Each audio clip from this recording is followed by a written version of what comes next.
بسم الله الرحمن الرحیم. زما خوږو قدرمنو اورېدونکو کتونکو د ډاکټر افضل قادر د ګلحیان بجوړي سره د حجرې مجلس نه تاسو ټولو ته ستړي مه شئ. هرکلی وایم، امید لرم چې تاسو به روغ جوړ او ښه وئ. نن زه ګلحیان صاحب اکسرسایز ته بهر راوتلي وو حیات آباد کې، نو ده وویل چې یاره مونږ به د خپلو ملګرو سره د حجرې مجلس نه لږ ستړي مشي وکړو، لږ به هم کلام شو ورسره، دوې خبرې به ورسره وکړو ځکه چې دوی هم په کورونو کې فارغ دي. ګلایان صاحب دا ملګرو ته لږ ته ستړي مشي هم وکړه او لږ خوږې خوږې خبرې ورته وکړه ځکه چې ته خو ډېر خوږ سړی یې. ټول مخکې ډاکټر صاحب تاسو ته او نور چې تاسو د حجرې کم مینوال کتونکو دي هغې ته زموږ طرفه ډېر ډېر سلامونه، نیک احترامات. وعلیکم السلام. او تاسو د ورزش خبره وکړه، د اکسرسایز خبره وکړه، نو یقینا چې موږ اوس پارک ته راغلي وو او د کرونا ماحول کې هم موږ خپل اکسرسایز همدغسې جاري ساتلی دی او هم ستاسو ډاکټرانو صاحبانو نه موږ دا اورو چې اکسرسایز هم انتهایي ضروري دی د صحت لپاره.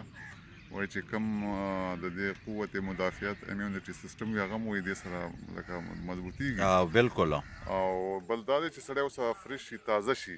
شي، بالکل ورځ دې ښه تېره شي. او چې بیا لکه که څوک ډیوټۍ له ځي نو اکټیو وي، لکه چمتو وي که نه. بالکل. او داسې هغه ستړیوالی نه محسوسوي. همداسې ده چې کله سړی دغه وي ناراست وي، اکسرسایز ونه کړي بیا لکه سړی ناراسته وي او هغسې مزې نه وي. خوب خوراک ته زړه نه کېږي، غوسه، سوچ و فکر. په شارټ الفاظ کې لکه زه خپل دا تجزیه لرم ګلایان صاحب، او که تاسو وایي چې د یوه خبره زه وکړم ځکه چې خبرې خو به ټولې ته کوې، خو هغه کې دا چې څرنګې په دې ژوند کې سړی وړوکی وي، غټېږي، تبدیلي را درومي. او نن چې کم موبایل دا مخکې پی ټي سی ایل ټلیفون و، بیا اول و نه، بیا چې و پی ټي سی ایل ټلیفون و، بیا دې نه مخکې داسې موبایلونه را روان شول. اوس نو په دې کې ډېرې تبدیلیانې راغلې. نو داسې د انسان په سوچ و فکر، فطرت کې، په بدن کې تبدیلی راځي هم، او په کار هم ده چې سړی په خپل سوچ کې تبدیلی راولي او په بدن کې لکه چې کومې تبدیلیانې روانې وي هغه ته محسوس کې په ذهن کې، او پاکې ته په حقیقت کې تبدیلی راولې. دا نه چې سړی اوس په ماشوموالي کې چې څه و هغه د نن هم وي. بالکل. یا بالکل لکه دی چې موږ خو لګیا یو بینک بیلنس جوړو، بلډینګان جوړو، کورونه محلونه جوړو، خو موږ خپل باډي چې د خپل بدن نه جوړو. نو دې ته هم توجه پکار ده. 24 غنټې کې په 30 غنټو کې کم از کم 1 غنټه 2 غنټې خپل صحت له هم ورکول پکار دي. ولې چې ځان وي نو جهان وي. لکه موږ ستاسو ډاکټرانو صاحبانو دا اورو چې یاره ورزش چې دی دا د صحتمند ژوند لپاره انتهایي ضروري دی. یو خو لکه څنګه تاسو ویل سړي ټینشن ختم شي، بل دا چې سړی خوب ډېر ښه کولی شي او خوراک هم کولی شي. خوراک او خوب دا د انساني ژوند لپاره ډېر زیات ضروري دی. کله چې سړی خوب وکړي بیا ټینشن هم ختم شي، دماغ یې فرش شي او تر و تازه شي. بیا لکه په معمولي خبرو جګړه هم نه کوي، غصه هم نه درځي. نو چې غصه نه درځي، جګړې نه کوي، نو ستا کار به هم او خلک به هم درنه خوشحاله وي، د سړي اخلاق به هم ښه وي. بالکل. یا لکه اخلاق خبره تاسو وکړه، د پیغمبر اسلام بهترین اخلاق هغه په زور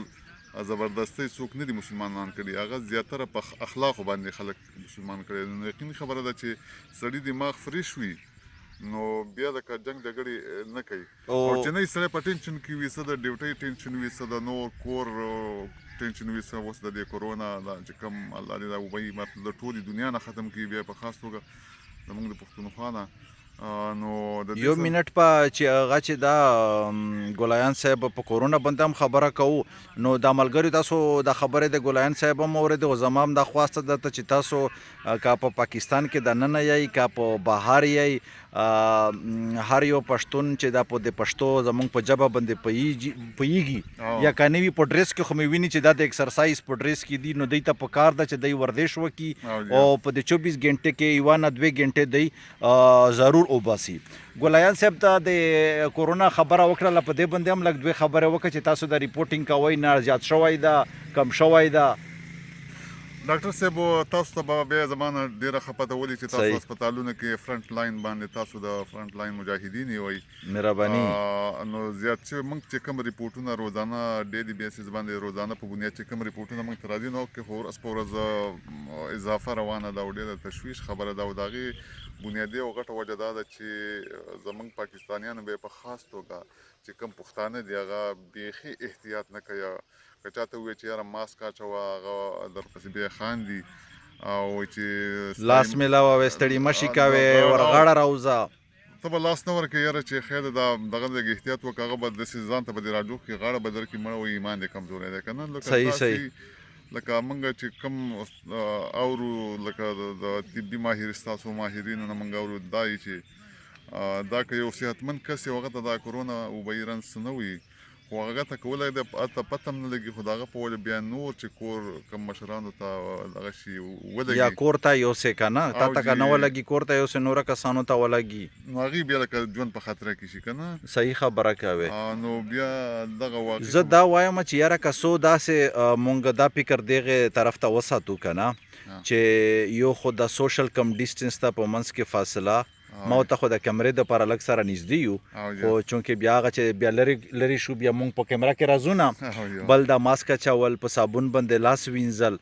نو دا سیزونو باندې لږ زمونږ کتونکو اوریدونکو ملګرو ته لږ په کار ده چې په خپله هم دا وکړي عمل په وکړي او نورو خلکو ته هم دا دعوت ورکړي چې یاره تاسو لږ سوشل ډیسټنس ساتئ په منځ کې فاصله ساتئ دا لاس میلاولو د غاړې ورکولو نه ډډه وکئ ماسک استعمالوئ په صابون باندې لاس وینځئ هر وخت په تړمې اوبو باندې یا هر ټایم چې اودس کوئ غرغړې کوئ چې یاره غاړه مې صفا وي نو دغه احتیاطي تدابیر تاسو اختیار کوئ نو زه امید لرم چې مونږ به دا مسلې نه وي. بل دا ده چې ډېره شوې ځکه دا چې مونږ په هسپتال کې بیډونه نوره نشته بسترې نشته چې یاره مریضان په داخل کو. بل ډاکټر صاحب نن سبا لکه د ګرمۍ موسم دی ستاسو نه زما دا پوښتنه هم ده چې اکثر موږ د واورې اوبه یخې اوبه که نه نو دا څنګه یخې اوبه یاره کوشش کول پکار دي چې یخې اوبه ونه څښئ ځکه چې دې سره مرۍ خرابېږي او صرف دا کوئ چې یاره نارمل غاکې وي که نه چې نه ډېرې ګرمې وي نه ډېرې یخې وي او عام ساده اوبه چې دي هغه څښئ ډېرې یخې اوبه ما شربتونه څښئ جوسونه او د بازار خوراکونو نه ډډه وکئ که نه بازاري خوراکونو نه ډډه وکئ دا زیات تیل میل او په دې د پیکوړې او سموسې دا سیزونه چې کم دي که نه د چاکلیټ ماشومانو ته نو دا شیانو نه سړی د ډډه وکړي. آیسکریم بالکل وکړه د زموږ خو خپل کوسو ګلیو ته نه راپرېږدو دا بایسکلونو والا کسان نه دي چې د هارنونه یې په لګولي وي که نه نو دا وکړه مونږ راپرېږدو نه چې یاره د ماشومان د آیسکریم خوري او بیا دا آیسکریم کوالټي هم ښه نه ده که نه نو دا هغه په کار ده چې د یخې اوبو د آیسکریمو نه د سیزونو نه سړی پرهیز وکړي که نه. ډاکټر صاحب بل دا تاسو ویل چې دا کوم دغه یې څه ورته وایي دا د دې کرونا قوه د مدافعت مضبوطولو لپاره که نه لکه امیونټي سیستم چې کوم دی د هغه دپاره څه وي چې سترانګ شي مضبوط شي تکړه شي د هغه دپاره بیا څه فروټ هم دا ایکسرسایز ته خبره وکړله ورسره فروټ اخیستل خوبانۍ یعنی منده ته مونږ ورته وایو تاسو خوبانۍ ورته وایو او دغه عام شو خوبانۍ شولې او دا نوره چې څومره فروټس دي په دې کې الله پاکه هندوانه دې کې لکه وایټامین سی ده اوبه ډېره ده پکې او وایټامین سی چې کوم شی لري اوبه ډېره لري دا شیونه کاوې ماوې ډېرې څښئ که نه نو دغه خوراک کې هېڅ پابندي نشته ښه خوراک کوئ خو د کور خوراک کوئ د بازاري خوراکونه ډډه وکئ. زمونږ د ټایم لږ زیاتېږي چې داسې نه وي چې زمونږ ملګري تنګ شي نو دوی سره دا په دې باندې به موږ اجازت واخلو او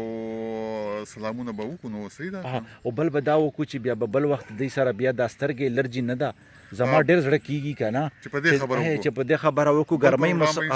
ګرمۍ موسم را روان ده سبا بله ورځ کې زه انشاءالله بیا په دې باندې هم ګپ لګوو چې یاره د ګرمۍ موسم کې د سترګو حفاظت په څنګه کوئ د ماشومان به څرنګه ترې نه ساتئ د الرجي چې کومې ماشومانو ته وي او دوایانو به څنګه استعمالوئ په دې باندې زه لږ ګپ لګوم نو روغ جوړ خوشحاله اوسئ. زه ګولیان صاحب تاسو نه رخصت غواړو شپه ورځ درته غواړو خوشحاله اوسئ آباد اوسئ الله حافظ.